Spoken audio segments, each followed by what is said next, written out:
Hello, dear students. Welcome back to the Hindi class of 8th grade. Dear students, we have completed almost our lessons. Only one lesson is left from this book. We have 6 lessons from this for second term exams. So let's study. So this is your last lesson. ये आपका last lesson है second term का. नाम क्या है? Tokyo से.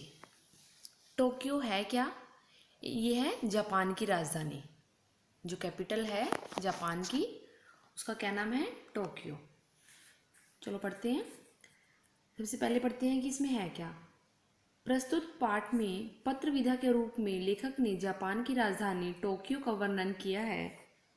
दुनिया के आधुनिकतम और व्यस्ततम शहरों में से एक टोक्यो में लेखक ने क्या क्या देखा, आइए पढ़कर जानते हैं. तो लेखक कहाँ गया था? टोक्यो. तो उसने अपना सारा जो वहाँ पर उसने देखा इस लेसन के ज़रिए उसने सबको बताया है. भारतीय दूतावास टोक्यो 1/4/2016. ये इस दिन की बात है जब वो टोक्यो गया था. प्रिय महिमा को पत्र लिख रहा है ये. कोलकाता से उड़कर यांगून पहुंचा और यांगून से हांगकांग. हांगकांग सुंदर है, अति सुंदर, और उसके बारे में पूर्व पत्र में लिख चुका हूँ. साथ ही वहाँ की प्रमुख इमारतों आदि के सुंदर चित्र भी भेज चुका हूँ. हांगकांग केवल 2 दिन रुका था. चाहता तो सुबह भी अपनी यात्रा प्रारंभ कर सकता था, लेकिन मैं संध्या के जगमगाते प्रकाश में टोक्यो को देखना चाहता था. इसलिए अपराह्न का विमान पकड़ा. हांगकांग से हमारा विमान 4 बजे उड़ा और 4.5 घंटे के बाद टोक्यो पहुंच गया.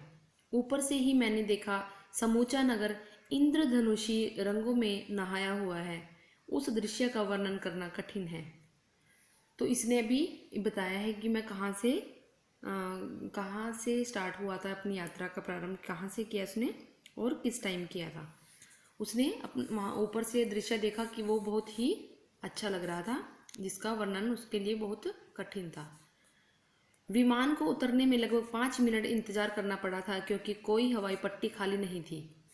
इसलिए टोक्यो का अधिकांश हिस्सा सुविधापूर्वक देख सका. सारा नगर इंद्रधनुषी रंगों के धुंधले प्रकाश में बड़ा मोहक लग रहा था. टोक्यो की गगनचुंबी इमारतों, मीनारों आदि को देखकर भूगोल के पाठ बिल्कुल गलत लगे. भूगोल की पुस्तकों में पढ़ा था जापान में भूकंप बहुत आते हैं, इसलिए लोग वहाँ लकड़ी के छोटे छोटे मकान बनाकर रहते हैं आदि. टोक्यो की 36 मंजिली इमारत इस कथन को झुठलाती है. अब तो टोक्यो में फ्रांस के एफिल टावर से भी ऊंची मीनार है, जिसका नाम स्काई ट्री है. तो क्या बोला इसने कि हमने जो जैसा हम बुक में पढ़ते थे, जैसा हम पढ़ते थे टोक्यो, ऐसा बिल्कुल भी नहीं है. जो कि जापान में भूकंप आते हैं तो वहाँ की जो इमारतें हैं वो इतनी बड़ी बड़ी नहीं होती, छोटे छोटे मकान होते हैं लकड़ियों के. पर उसने क्या देखा कि वहाँ पर 36 मंजिली इमारत है जो एक एफिल टावर से भी ऊंची है, जिसका नाम क्या है? Sky tree. तुमने भूगोल की पुस्तक में पढ़ा होगा कि जापान पृथ्वी के पूर्वी छोर पर बसा है. उगते सूरज की सुनहरी किरणें सबसे पहले जापान की धरती पर ही पड़ती हैं, इसलिए जापान को सूर्योदय का देश कहा जाता है. प्रातः उठकर सबसे पहले समुद्र के किनारे जाकर उसी के दर्शन किए. अभूतपूर्व दृश्य था. मेरा सौंदर्य प्रिय मन उसे देखकर नाच उठा. कविता फूट पड़ी. सीमाहीन प्रशांत महासागर पहले सुनहरा, फिर लाल और फिर सोने चांदी के रंग का हो गया था. जो सूर्य की किरणें हैं वो सबसे पहले जापान पर पड़ती हैं, तो इसलिए उसको क्या बोलते हैं? सूर्योदय का देश. जापान की समृद्धि की एक झलक विमान से ही मिल चुकी थी. समुद्री किनारे से लौटते समय उसे करीब से देखकर दंग रह जाना पड़ा.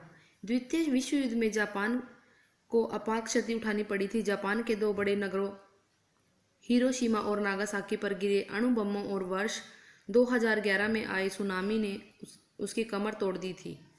लेकिन वार जीवट के धनी जापानी अपने अथक परिश्रम से जापानियों ने उन हानियों को पूरा ही नहीं किया, बल्कि विश्व के इन्हें गिने समृद्धशाली समृद्धिशाली देशों की पंक्ति में आ खड़ा हुआ। जापान की उन्नति को देखकर एशियाई देशों को गौरव होना स्वाभाविक है।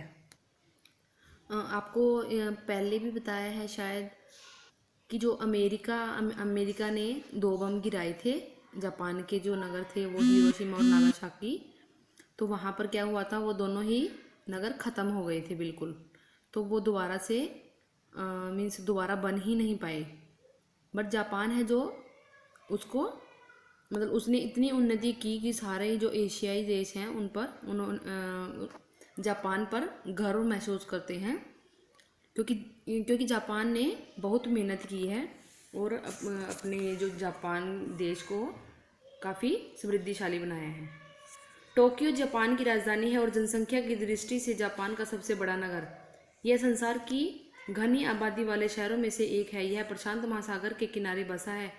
जापान प्रशांत महासागर से उत्तर पूर्व से दक्षिण पश्चिमी की ओर धनुषाकार फैला है। जापान में छोटे बड़े 800 से अधिक द्वीप हैं, जिनमें से 4 प्रमुख हैं, होन्शु, होकाइडो, क्यूशु और शिकोकू। टोक्यो होन्शु पर है, जो सबसे बड़ा द्वीप है। जो टोक्यो है वो वैसे भी सबसे बड़ा बताया गया है और वो है किस पर, होन्शु पर। होन्शु है क्या, एक द्वीप है जापान का और जिसमें कई बड़े बड़े नगर हैं। जापान का कोई भी भाग समुद्र से बहुत दूर नहीं है और जहाँ की जलवायु शुष्क और शीतल है। जापानी मॉल सस्ते होते हैं। इसका एक प्रमुख कारण यह भी है कि समुद्री मार्ग से सामान लाने और ले जाने में बहुत कम खर्चा पड़ता है।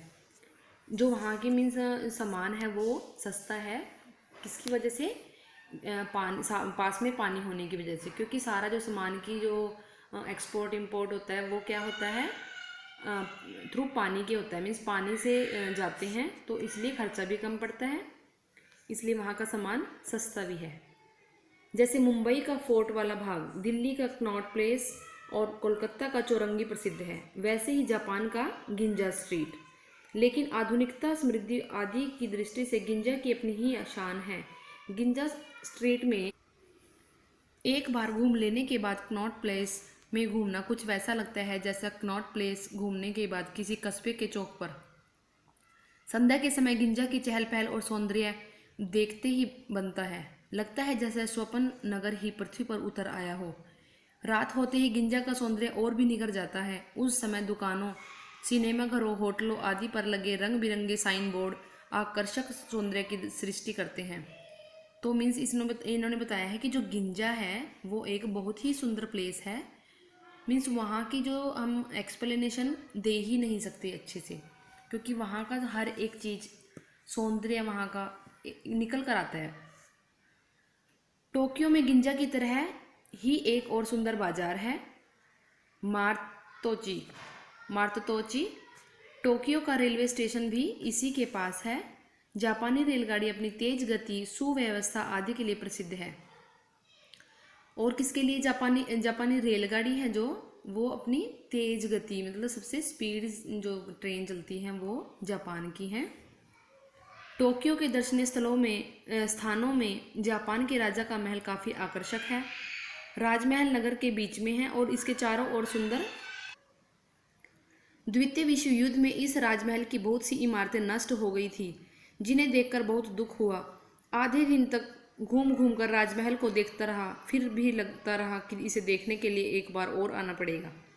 मीन्स उन्होंने वहाँ पर क्या देखा कि जापान में क्या है, राजा का एक महल है, वो बहुत ही सुंदर है और वो नगर के बीच में है।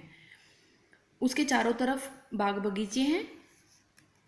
द्वितीय विश्व युद्ध में क्या हुआ था, जो राजमहल था उसकी बहुत सी इमारतें थी जो नष्ट हो गई थी, जिन्हें देखकर मतलब काफ़ी दुख भी हुआ।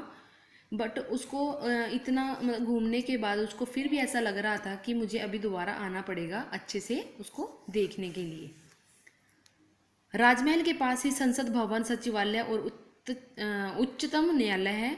जापानी भाषा में संसद को डॉयट कहते हैं। इन भवनों की बनावट से जापान की कला, संस्कृति, इतिहास आदि की झलक मिलती है। जापानी सौंदर्य प्रेमी होते हैं। कदाचित वहाँ की प्रकृति ने उन्हें सौंदर्य प्रेमी बना दिया हो। वे फूलों के बड़े शौकीन होते हैं। उनके घरों में पुष्प वाटिकाएं जरूर होती हैं। टोक्यो में बड़े बड़े सुंदर बाग बगीचों की भरमार है। टोक्यो में क्या है, काफ़ी सारे बाग बगीचे हैं, मीन्स वहाँ पे गार्डन्स का बहुत सारा मीन्स वहाँ गार्डन बहुत लगाते हैं लोग, बाग बगीचे बहुत ज़्यादा हैं। यहाँ 250 से भी अधिक बाग बगीचे हैं और उनकी देखभाल बड़ी सावधानी से की जाती है। अधिकतर बागों में टोक्यो के पुराने शासकों के स्मारक एवं मठ हैं। उन बाग बगीचों में 3 विशेष रूप से प्रसिद्ध हैं, यूइनो, शिबा और मेहुजी। बाग बगीचों के नाम हैं ये जो सबसे फेमस है। यूइनो पार्क सबसे बड़ा है। 200 एकड़ भूमि पर फैला हुआ इस पार्क में राष्ट्रीय संग्रहालय, विज्ञान संग्रहालय और कलादीप हैं। कलादीपों में बहुत से प्राचीन एवं नवीन चित्र संजोकर रखे गए हैं। टोक्यो का प्रसिद्ध चिड़ियाघर भी यहाँ है। अब ये पार्क की बात कर रहे हैं कि यूइनो सबसे बड़ा पार्क है। कितना है वो? 200 एकड़ भूमि पर फैला हुआ। यहाँ एक चिड़ियाघर भी है, जू। शिबा पार्क के पास, पहले इन्होंने यूइनो की बात की है, अब शिबा की। शिबा पार्क के पास टोक्यो की प्रसिद्ध टेलीविजन मीनार है। यह विश्व की तीसरी सबसे बड़ी मीनार है। इसकी ऊंचाई 300 मीटर से भी अधिक है। तुमने पेरिस के एफिल टावर का नाम सुना होगा, यह उसी के नमूने पर बनाया गया है। हमें यह देखकर दंग रह जाना पड़ा कि इस मीनार की 125 मीटर ऊंचाई पर आकर्षक वस्तुओं की दुकानें सजी हैं। ये आपको दिखाया है, लाइक एफिल टावर जो है हमारा पेरिस में, उसके जैसा ही है। इसकी जो 125 मीटर की ऊंचाई है, वहाँ पर क्या है, मीन्स शॉपिंग की जो दुकानें वगैरह हैं वो यहाँ पर हैं 125 मीटर की ऊंचाई पर। टोटल इसकी ऊंचाई कितनी है? 300 मीटर। ओके। एक रेस्तरां के बाहर चाय की चुस्कियाँ लेते हुए टोक्यो की शोभा देखता रहता। यहाँ से टोक्यो शहर का एक सर्वथा अलग निखरा हुआ रूप देखने को मिला।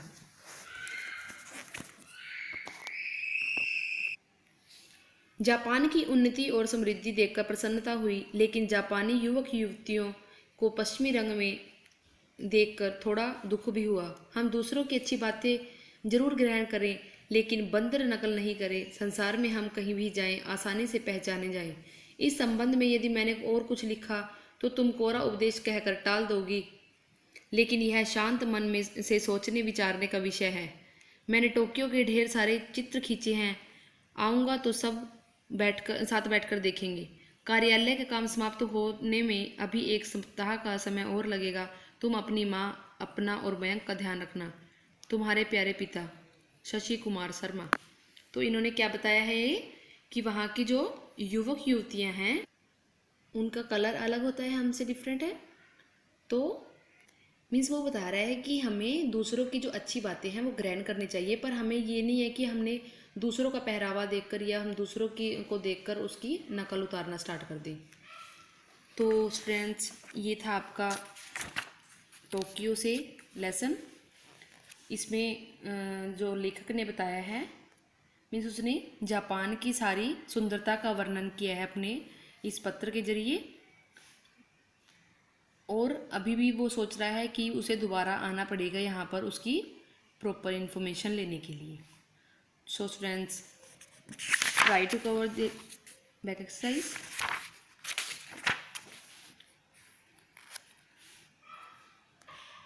Thank you and have a nice day.